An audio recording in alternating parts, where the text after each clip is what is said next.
In this video, I will be showing you how to create a premixed chromatic gray watercolor pigment that I personally use. A chromatic gray is the result of mixing complementary or opposite colors of the color wheel.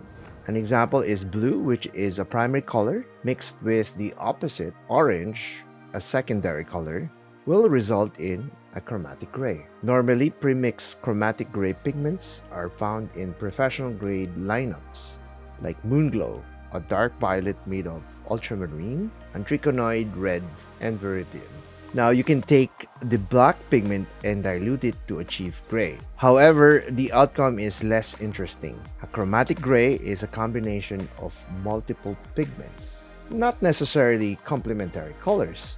The chromatic gray's pigments separate to an extent when mixed with water. Here you can see mixing two primaries, blue and red, will result in violet. Then when mixed with a third primary, yellow, on paper will result in a chromatic gray. This combination of violet and mixing with yellow is something that I use for creating interesting shadows that glow. As a convenience, I would premix an ultramarine, permanent crimson, and a dark green like Windsor green or viridian.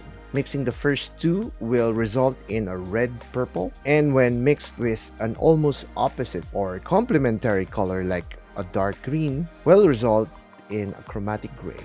For this particular mix, the result is a dark violet. It's similar to Daniel Smith's MOONGLOW, which is much warmer with a lighter red.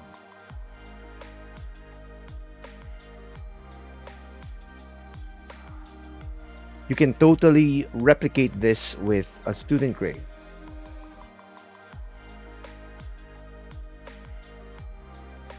Here I am mixing Winsor & Newton Cotman Ultramarine, Cadmium Red Pale, and Viridian Hue.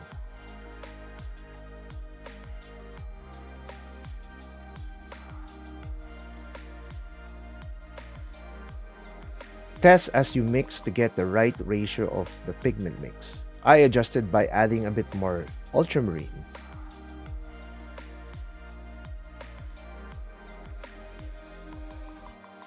A backwash test reveals the separation of the blues and the reds.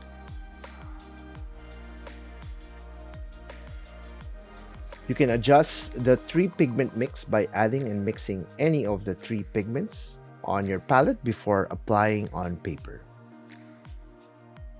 This combination has been a staple mix for my painting value toning, a neutral of sorts.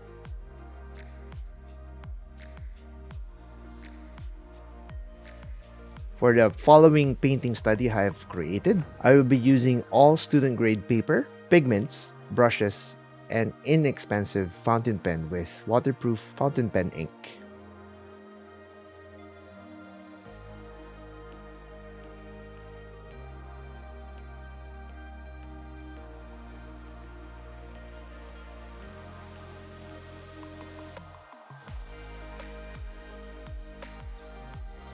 As you can notice, the blue is separating from the mix.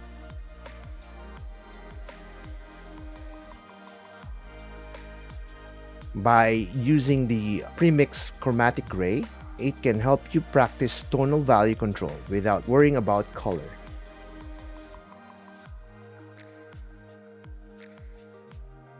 It can be a finished painting on its own or just for a quick study to determine the lighting concept of a main painting later on.